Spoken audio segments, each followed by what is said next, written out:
Canada, one of those places where the greener pastures are there. You know, the fence is always greener on the other side. It's great life. People from Punjab, there's a saying, you know, Canada chale, let's go there. There's going to be a lot of more employment opportunities. You're going to get more jobs. You're going to end up getting more, percentage-wise, 500% more money than what you get here in the Southeast Asia. That's why people rush there, which is why education sector in that particular country in Canada is booming. So you've got thousands of Indian students who go there every now and then. Now there's a racket that's come to light. 700 of our Indian students are facing the risk of deportation. Pankaj, take us through the salient features of this particular case. What really happened? What's the racket all about? And how are you connecting this with the Donkey Network? Because trust me, if there is a link, I'd really like to promote that story again. Well, Donkey Network, you will have to define for our viewers. So, it's a particular way of transporting people, kabutarbazi as it is called in Hindi. That illegal ways of migrating, and our focus in that particular story has been on how essentially the journey of illegally migrating to another country or another land outside your own borders looks easy. The opportunities might seem really nice. You know, on Instagram, the lifestyle might seem really amazing in Italy, on the coast of Spain, in Portugal. But trust me, the journey to that particular place, many have lost their lives. It's perilous and dangerous. You can check that out on the News9 Plus application. It's the world's first news OTT, and I'm excited to tell you that it's on the Apple App Store, it's on the Google Play Store. We've already been making inroads. It's the information that you need in the time that you have. But coming back to the Canada story, what are the features and what are the particular points? The Indian students there are saying, our lives are at risk, boss, help us out here. Right. So basically, essentially what has happened, Kabir, is that all that glitters is not gold. Okay. These 700 odd students who are obviously the tip of the iceberg, let me add it here, have been duped by none other than one of the Donkey Network guys. Obviously, the kind of demand is there in India for studies abroad in foreign land is huge, and a lot of students, lots and lots of students, particularly from states like Punjab and the adjoining states, Delhi for that matter, Uttar Pradesh too, and Rajasthan and Haryana.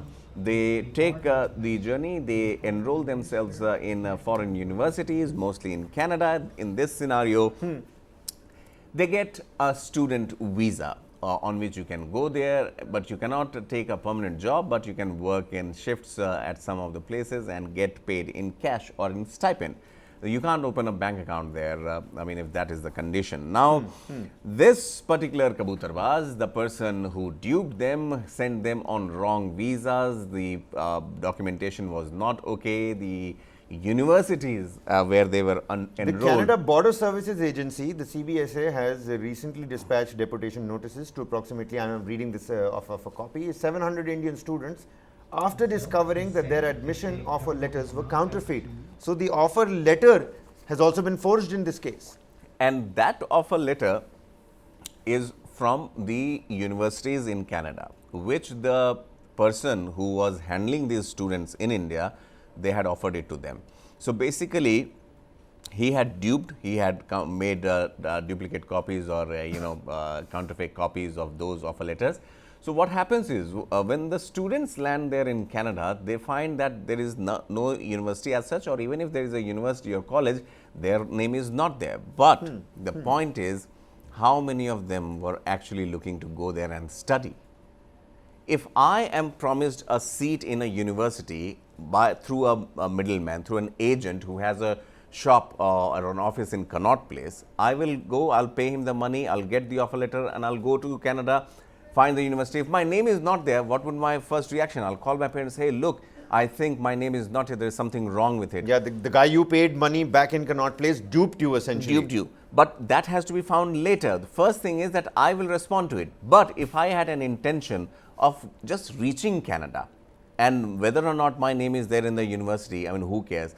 In that case, I could stay there in hiding so long as the authorities find me or I cross the border or cross the port. So not a donkey network, a mule network of sorts. So that way, I mean, see, it cuts both ways.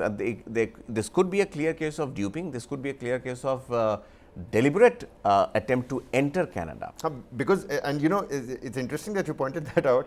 A significant number of protesting students stated that they arrived in Canada back in 2018. Unaware of this fraudulent nature of their admission, the counterfeit process of this at the admission letter, and now when they went to apply for permanent residency, that's when this fraudulent nature of the certificate comes about. Yeah. Now the students also have a point. They said if there was something fraudulent nature about the admission process, the college should have come out instantly. Why not then? And now when we're applying for permanent residency, after going through all these years, and 2018 means they went there before the pandemic struck the world. No, this is a very rampant, affair, Kabir. We have seen this all the time, and Canada at times has made such headlines where people have been duped. So can be said about Mexico, where people try to reach there. From there, they try to cross over into the United States. So all those things have been happening. Yes, it's unfortunate, definitely, but it has look before you leap. That's the bottom line. Because if you are not careful with the paperwork, with your money, I mean, trust me, it will come back flying at you. Because इस बात पर government क्या कह रही है? इस बात पर what is the Ministry of External Affairs saying? We've got a reaction from Dr. S Jaishankar, the External Affairs Minister. Let's quickly take a look at that, and we'll understand where the Indian government stands at this point in time. Sometime now, there is this case of students who the Canadians say did not study in the college which they should have studied, and when they applied for a work permit, they got into difficulties. From the very start, we, meaning the Foreign Ministry here, as well as our High Commission and the consulates in Canada, have taken up their case. And our point is that, look, the students studied in good faith. You know, if there were people who misled them, the culpable parties should be acted against. It is unfair to punish a student who undertook their education in good faith. Well, Pankaj, I'm going to ask you what you made out of that particular reaction, but how can we not politicize this particular issue as well? Even as this is a global issue, all Indians should come together. The BJP and the Aam Aadmi Party, their leaders have come out, their spokespersons have come out, they have lent their reaction as well. We'll listen in quickly to Kuldeep Singh Dhaliwal and RP Singh, and I'll come back to pick more of your brains, Pankaj. Sure.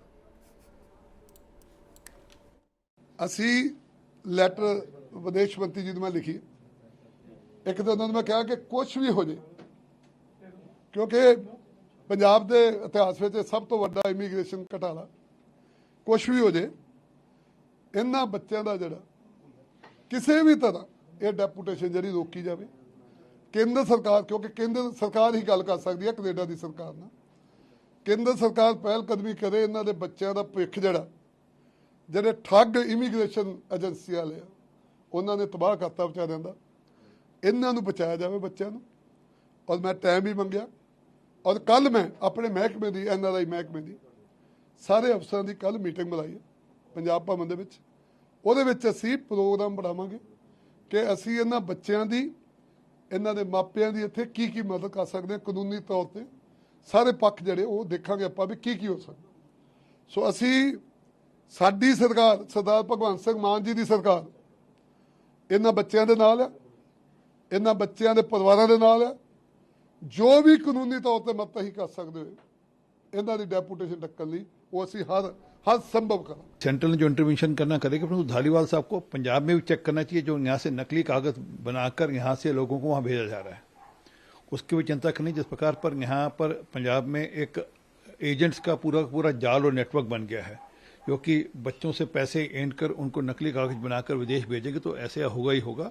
तो centre जहाँ चिंता करनी करेंगे, परंतु मूल चिंता करने की जरूरत है जहाँ से वह बच्चे भेजे जा रहे हैं। I've always found it funny, Pankaj, that you've got 10 grocery sellers right next to each other. I mean, they could have picked up different places, for more people to come to them. But I think that's how a perfect market competition looks like. You'll have 10 vegetable sellers back to back right next to the other vegetable seller. And it's not like this guy has better cauliflower than the other person. They're all selling cauliflower, they're all selling all kinds of vegetables. You just have your own personal guy and you go to it. Similarly, in Punjab, right outside the Jalandhar bus station is an NRI market. You've got these massive shops, agents after agents, agencies after agencies that are just saying, come here, give your money, go to Canada. Come here, give your money, go to Canada. Which is why the BJP is hitting out at the Aam Aadmi Party, which is in power in Punjab. But coming back to the issue in Canada, I just opened up HCI in Ottawa, which is India and Canada's official page, and all I can see over here is invites for early morning yoga sessions. The last tweet is also an early morning yoga session invite. Come join us virtually for a yoga session. What do you make out of Dr. S Jaishankar's reaction, and what are our authorities on the ground really doing? Because we might talk about what's happened behind this particular situation or what led to this situation.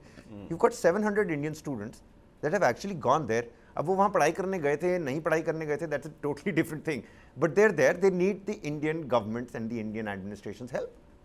Well, they do, and Indian government is extending all help, and they will have to, in a way. What as Jaishankar said was clear that targeting or punishing the students for someone else's fault is uncalled for. That's the bottom line. What the Foreign Minister said, and obviously they will extend help to them. Deportation in this case, Kabir, it's a risky thing being deported from a country.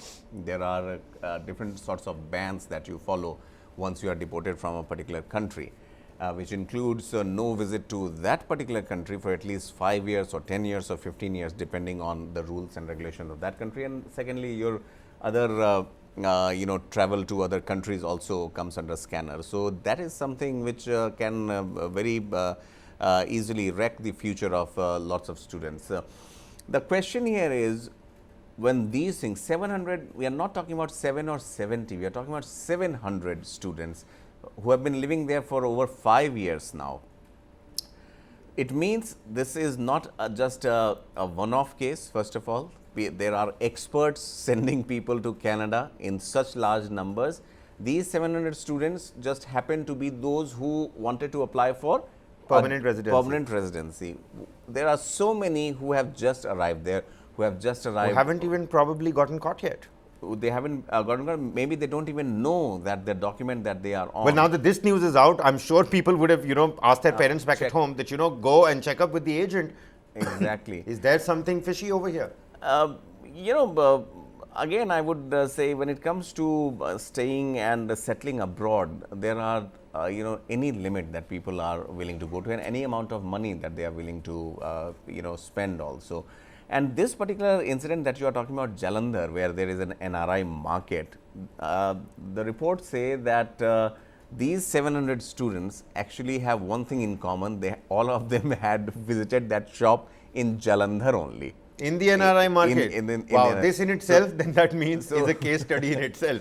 So that way, the common thread that has been found among these 700 students, most of them had trust you me, that agent has fled. You won't find him at his address right now. Maybe he has shifted to another country. He always keeps one visa ready for himself, a genuine one. Whoa. So now that's a real perk of running this business. No, but I will tell you, Kabir, I have spent some time in African continent and in European continent. There is a distinct kind of liking towards settling abroad or living abroad, even if it calls for some risks. I mean, we had friends, not exactly from work, but from other Asian connect that you have in other countries. And I wouldn't name the country, but there were people who were living, anonymously in flats with their friends, working in hotels and earning the little money and sending money back home through different networks, including Hawala. And there are ways and means when you can send money, if not through legal, through illegal means. But at the end of the day, what matters is the money that you repatriate home, which would help your family find feet. Well, we can only hope that good sense prevails in the case of the 700 Indian students, our own brothers and sisters, young ones that are there, now duped by this one agent who is, not I'm one, sure, but on the yes, run they- already. them They there. have this thing in common. But the idea is that at least understand how you're going out there. It's for all the future students who want to embark on this journey for studies abroad. Really understand how you're going there, how you're getting there. Is there something that your agent has done that might be considered as a counterfeit or a wrongdoing in the realm of immigration, and that to legal immigration?